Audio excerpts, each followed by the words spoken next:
Hi, welcome to our channel of IGNOU Audiobooks, Indira Gandhi National Open University, School of Computer and Information Sciences, SOCIS, Postgraduate Diploma in Computer Applications, PGDCA, New. Semester 2, MCS 207 Database Management Systems. Block 1 The Basic Concepts. UNIT 2 Relational Database, 2.0 Introduction.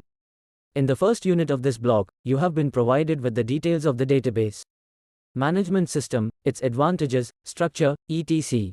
This unit is an attempt to provide you information about relational model. The relational model is a widely used model for DBMS implementation. Most of the commercial DBMS products available in the industry are relational at the core. The relational model is based on the theory of relations and was first proposed by E.F. Codd. In this unit we will discuss the terminology, operators and operations used in relational model. 2.1 Objectives. After going through this unit, you should be able to describe relational model and its advantages. Perform basic operations using relational algebra. Identify the relational constraints in a database system. Identify the key of a relation. 2.2 The relational model. A model of a database system basically defines the structure or organization of data, the set of integrity constraints on the data and a set of operations that can be performed on the data. The basic structure of data in a relational model is in the form of two-dimensional tables. A table in this model is called a relation. Such organization of data simplifies enforcement of integrity constraints and database operations. The following table represents a simple relation. ERSONID name age address. 1 Sanjay Prasad 35B4, Modi Nagar, UP. 2 Sharda Gupta 30 Pocket 2, Mayur Vihar, Delhi. 3 Vibhu Dutt 36C-2, Saket, New Delhi. Figure 1, a sample person relation. Following are some of the advantages of the relational model. Ease of use. The simple tabular representation of the database helps the user define and query the database conveniently. For example, you can easily find out the age of the person whose first name is Vibhu. Flexibility. Since the database is a collection of tables, new data can be added and deleted easily. Also, manipulation of data from various tables can be done easily using various basic operations. For example, you can add a telephone number field in the table in Figure 1. Accuracy. In relational databases, the relational algebraic operations are used to manipulate data values in a database. These are mathematical operations and ensure accuracy and less of ambiguity as compared to other models. These operations are discussed in more detail in section 2.4. 2.2.1 Tuple, attribute, domain and relation. Before we discuss the relational model in more detail, let us first define some very basic terms used in this model.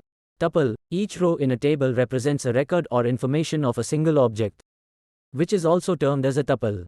For example, Figure 1 has 3 records or tuples. A record. Tuple consists of a number of attributes, which is defined next.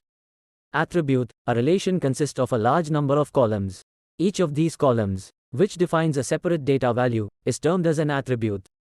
The column name in a relation is generally related to the meaning of data items of that column. For example, Figure 2 represents a relation person. The columns PERSONID, name, age, address and telephone are the attributes of the relation person, and each row in the relation represents a separate tuple, record. Relation name, person, PERSONID name age address telephone. 1 Sanjay Prasad 35B4, Modi Nagar, UP 011-25347527. 2 Sharda Gupta 30 Pocket 2, Mayur Vihar, Delhi, 023-12245678. 3 Vibhu Dutt 36C-2, Saket, New Delhi, 033-1601138. Figure 2, an extended person relation.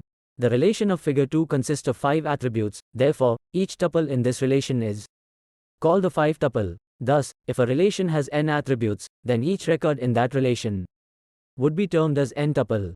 Domain. A domain is a set of permissible values that can be accepted by a specific attribute. For example, in Figure 2, if you assume that there may be a maximum of 100 persons in the relation, then you may assign PERSONID to a domain of integer values, which should be in the range from 1 to 100 only. Once you have assigned this domain, then you will not be able to assign any value below 1 and above 100 to PERSONID. The domain of attribute age can be integer values between 0 and 150. The domain can be defined by assigning a type or a format or a range to an attribute. For example, a domain for a number 501 to 999 can be specified by having a 3-digit number format having a range of values between 501 and 999. Domains need not be contiguous numbers. For example, the enrollment number of IGNOU has the last digit as the check digit, thus the enrollment numbers are non-continuous. Relation: each table is a relation. A relation is defined using two basic aspects, viz., schema and an instance. Relational schema: a relational schema denoted as R specifies the relation's name, the list of attributes of the relation and the domain of each attribute, which is denoted as R, A1, A2, and the relation R has n attributes, which is also called the degree of a relation. For example, the relation schema of the relation person, see figure 1, can be defined as the follows. Person, PERSONID, integer, name, character, age, integer. Address, character. Since the person relation contains 4 attributes, this relation is of degree 4. Relation instance or relation state. A relation instance denoted as R is a collection of tuples for a given relational schema at a specific point of time. A relation state R of the relation schema R, A1, A2, and, also denoted by R, is a set of n tuples. R equals T1, T2, Tm, has m tuples, where each n tuple is an ordered list of n values. T equals, where each v belongs to domain, AI, or contains null values. Let us elaborate the definitions above with the help of examples. Example 1. Relation schema for student. Student, role no, string, name, string, login, string, age, integer. Relation instance. Student, role no, name, login, age. T1 3467 Shikha xyz@hotmail.com 21. T2 4677 Kanu abc@gmail.com 20. Where T1 equals 3467 Shikha xyz@hotmail.com 20. For this relation instance, the number of tuples m equals 2 and each tuple contains n equals 4 values. Example 2. Relational schema for person. Person, PERSONID, integer, name, string, age, integer, address. String. Relation instance. In this instance, the number of tuples m equals 3 and each tuple has n equals 4 values. PERSONID, name, age, address. 1 Sanjay Prasad 35B4, Modi Nagar, UP. 2 Sharad Gupta 30 Pocket 2, Mayur Vihar, Delhi. 3 Vibhu Dutt 36C-2, Saket, New Delhi. If a relation has proper integrity constraints, then each tuple of that relation would be valid tuple. It may be noted that null value can be assigned for some of the attributes where the values are unknown or missing. However, the null value cannot be assigned to certain attributes. This will be explained in the later sections. Ordering of tuples. In a relation, tuples are not inserted in any specific order. Ordering of tuples is not defined as a part of a relation definition. However, records may be organized later according to some attribute value in the storage system. For example, records in the person table may be organized according to PERSONID. Such data organization depends on the requirement of the underlying database application. However, for the purpose of display, you may get these tuples displayed in the sorted order of age. The following table is sorted by age. Please note that this is sorted relation is the same as that or relation displayed in the order of PERSONID is each and every tuple is the same. It is also worth mentioning that the relational model does not allow duplicate tuples. Person, PERSONID, name, age, address. 2 Sharad Gupta 30 Pocket 2, Mayur Vihar, Delhi. 1 Sanjay Prasad 35B4, Modi Nagar, UP. 3 Vibhu Dutt 36C-2, Saket, New Delhi. 2.2.2 Super keys, candidate keys and primary keys for the relations. As discussed in the previous section, ordering of relations does not matter and all tuples in a relation are unique. However, can you uniquely identify a tuple in a relation? To answer this question, let us discuss the concept of keys in relations. Superkeys. A superkey is an attribute or set of attributes used to identify the records uniquely in a relation. For example, in the relation person described earlier, PERSONID is a superkey, since PERSONID is unique for each tuple record. Similarly, PERSONID age, and PERSONID, name, are also superkeys of the relation person since their combination is also unique for each tuple, record. Candidate keys. Superkeys of a relation may contain extra attributes. A candidate key is a minimal superkey, which means that a candidate key does not contain any extraneous attribute. An attribute is called extraneous if even after removing it from the key, the remaining attribute still has the properties of a superkey. A relation may have several candidate keys. A candidate key may contain one or many attributes of a relation. The following properties must be satisfied by a candidate key. In any instance of a relation, the value of the candidate key attributes should be unique. You cannot put a null value in any attribute that is a part of the candidate key. This rule is also termed the entity integrity rule. Thus, a candidate key is unique and not null. A candidate key should have a minimal set of attributes. The value of a candidate key must be stable, which means it should not change frequently or its value change should not be outside the control of the system.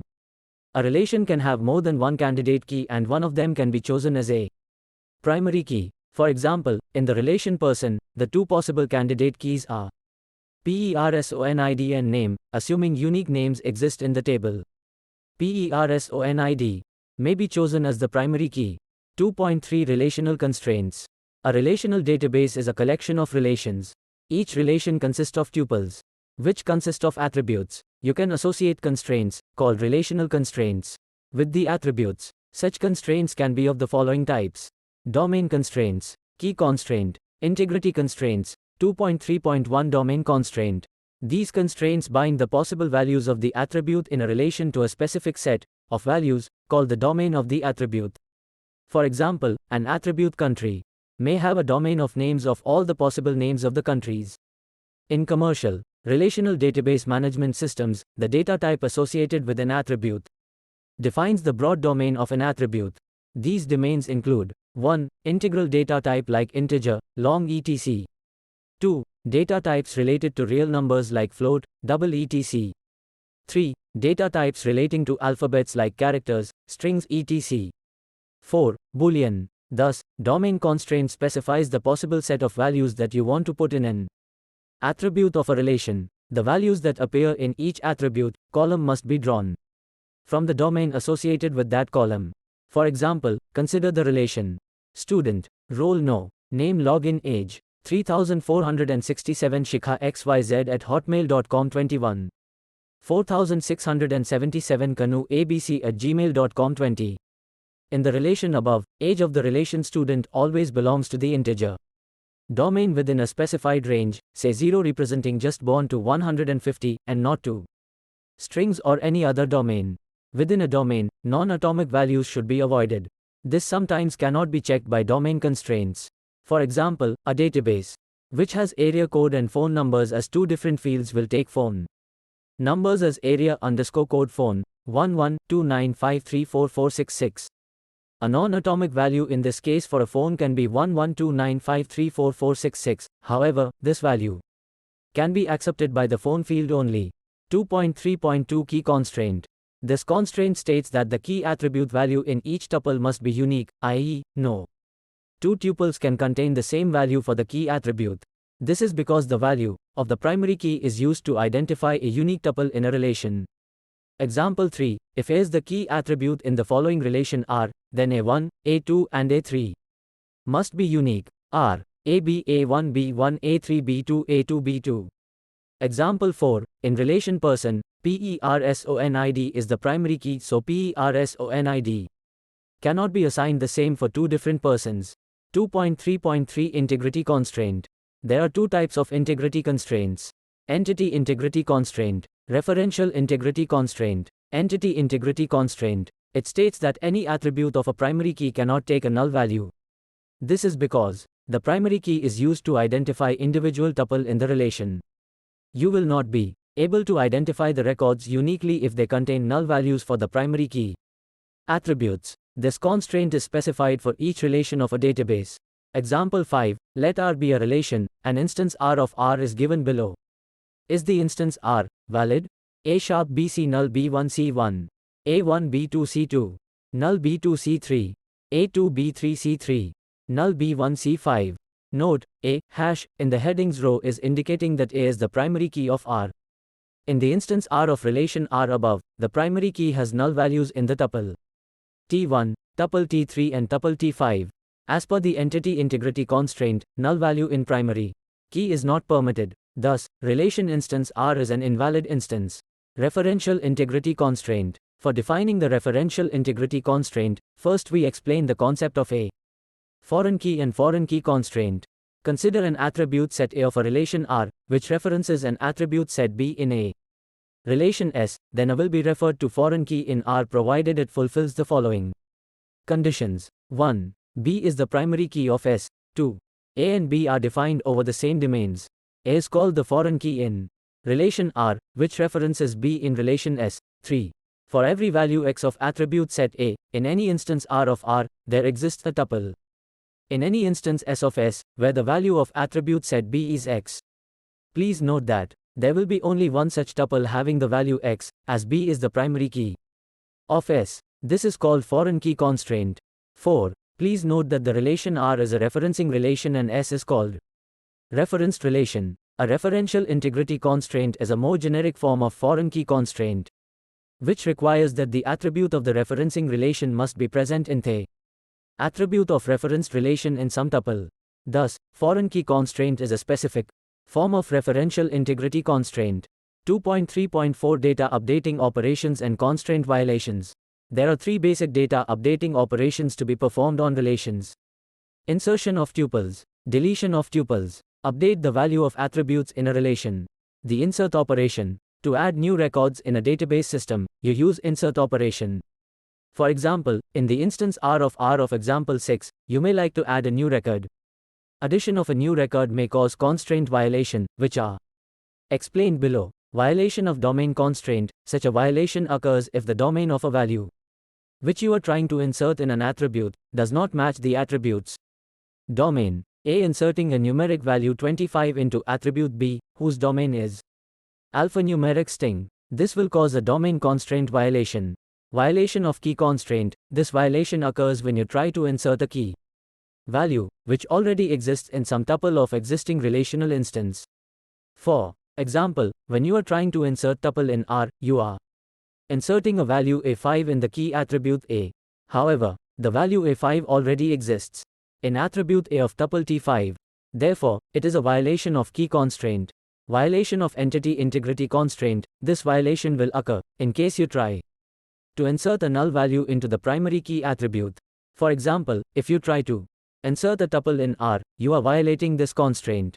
Violation of referential integrity constraint. Consider that while inserting a new tuple, the value that you are trying to insert in a foreign key attribute, which refers to an attribute in another relation where it is the primary key, does not match with any value of referred attribute of the referenced relation.